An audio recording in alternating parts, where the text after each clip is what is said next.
Max, did you like Thousand Trails? Huh? I think Max likes anywhere we go. Yeah. After we get there, Right. yeah.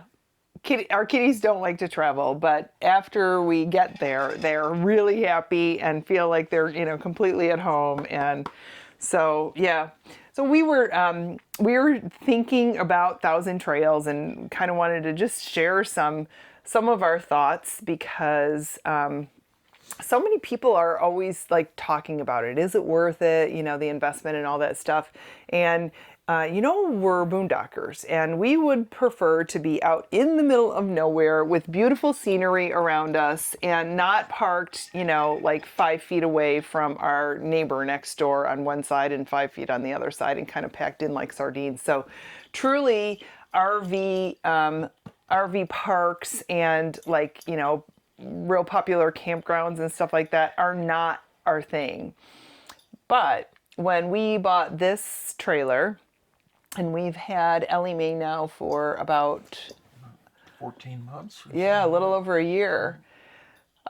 We knew exactly what we wanted, and typically when we're buying vehicles, we buy pre-owned vehicles from private sellers, but we were having a hard time trying to find exactly what we were looking for, and so we decided that we knew that we loved this floor plan enough, and it works for us, and we knew exactly what we wanted, and we knew we were going to have it for a really long time, and so we ended up buying this RV from a dealer in Tucson, and we didn't know it, but when we went to go pick her up, we ended up signing the papers, and then here comes this flood of other information and stuff. And one of the things that they gave us was a free 1-year membership to Thousand Trails, and the membership was the camping pass that also included the Encore properties. We would have never done it ourselves, but they gave it to us for free, and so we took it. There's a lot of Thousand Trails properties and Encore properties that were part of the Thousand Trails system close by to where we live. So there's a lot of places in the Phoenix metro area, and Apache Junction. that's in Yeah. Okay. Phoenix metro, and we never did make it down to Tucson, but we also did go up to like Camp Verde. We went out to Palm Springs. So we decided that we were going to use it like kind of as much as we could. To get our money's worth. Well, our money's worth. We didn't pay anything, but just to basically see what it's all about, because we would have never paid for it ourselves to see what it was all about and experience it ourselves. And then we knew that we were, after Pete retired, we knew that we were going to be doing a lot more long-term, like camping and RV, RV travel than just like camping. And so we thought, you know what, it might be something that we want to do, because we know that we're not always going to find boondocking spots, because we know where a lot of boondocking spots are here in Arizona, but when we start to travel out of state, that's going to be a different story. And so we might be doing a lot more RV parks or campgrounds or that kind of thing. So we ended up using it a lot that winter. We thought about using it in that summer too, that year, but we had some family medical things going on that kept us really close to home, and that's why last summer we ended up just hanging out up at the rim, and we were camp hosting, and I was running back and forth to the valley for family stuff, and so we ended up not being able to use the Thousand Trails pass in the summer, but we definitely got a really good taste of what it was like when we did use it all winter long.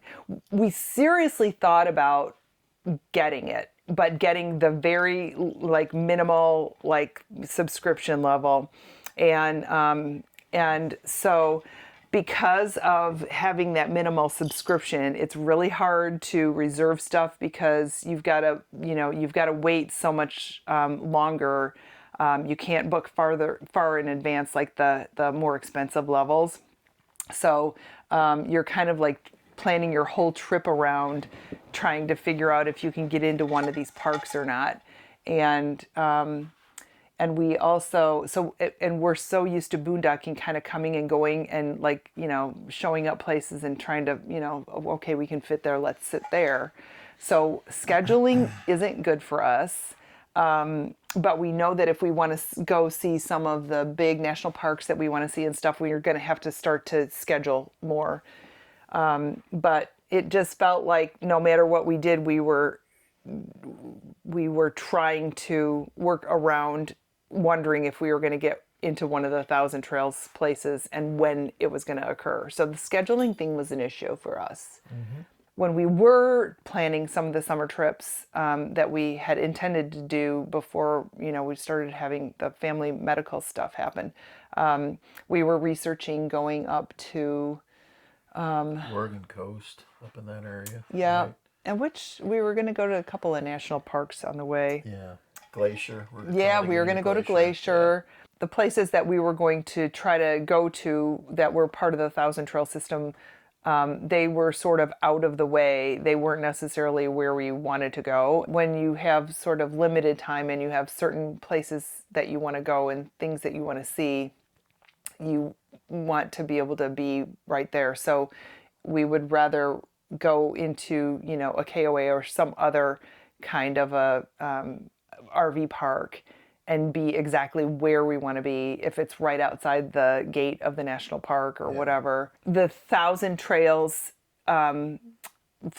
properties that we experienced were much older, and I'm not going to say they weren't well maintained, but they kind of just felt a little bit run down and stuff like that. And the Encore properties that were part of the Encore add-on, those were a lot nicer. The Thousand Trails that we stayed at in Apache Junction had really nice people at it. A ton of snowbirds from Canada. It was almost like all Canadians. They were really nice people. The park was so old that the spots were tiny, and the driveways were set at a 90-degree angle to the road that you're driving in on. And so it's not like you could easily back into something. Like all the new parks are set at an angle. The spots are set at an angle so that you can come in. So we had a really hard time getting into that spot.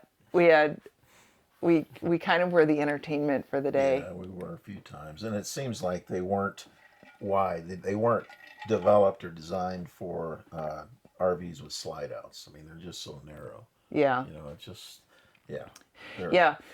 And the cats are in the truck and they're crying and want to get out, and Pete's trying to back in, and I'm trying to tell him where to go, and I'm telling him the wrong thing, and the neighbors are running over going, "You're telling them the wrong thing. You want us to do this for you?" And we're like, "Yeah." Here's $5. Back this thing up for us. I'm not great at it. Oh, yeah. So we finally got in there, but it was so tight. And so that's kind of like that older, like park design and stuff like that we didn't love. And then also the facilities, like if you're into hanging out and whether there's like pool tables or there's card games going on or whatever, a lot of the facilities just kind of felt like dated and a little dirty and just not, it didn't feel good to us. So the other thing that we found too was, especially when we were in the Palm Springs Thousand Trails, there were a lot of people who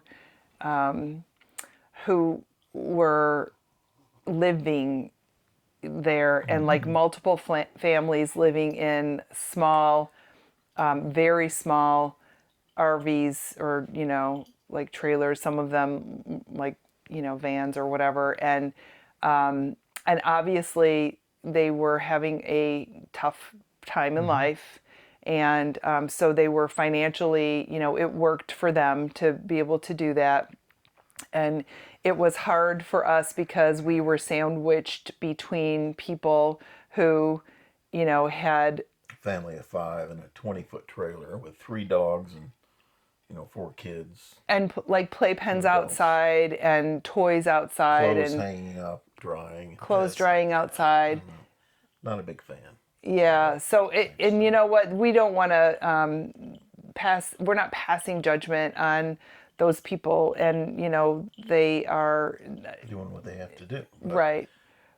Right, but it's hard. It's hard to for us. We would prefer to not be surrounded in a situation like that. So we actually did have the Thousand Trails guy at the end of the year, when our year was up, call and ask us if we wanted to renew. And Pete said, "Well, we like boondocking," and I said, "Tell them also about our experiences that were not, real pleasant, because like they should know what are what the experiences are and what they're trying to sell, and how people are maybe not having a great experience, and so that they just have that information. Not that they would be kicking people out or anything like that, but just to give them the truth. So I think that's helpful for a business to have that. we would never utilize the Thousand Trails For that. for the amount of money that you pay for it. Right. We boondock so much; it's just not a value for Right. us. It just doesn't make sense. Right.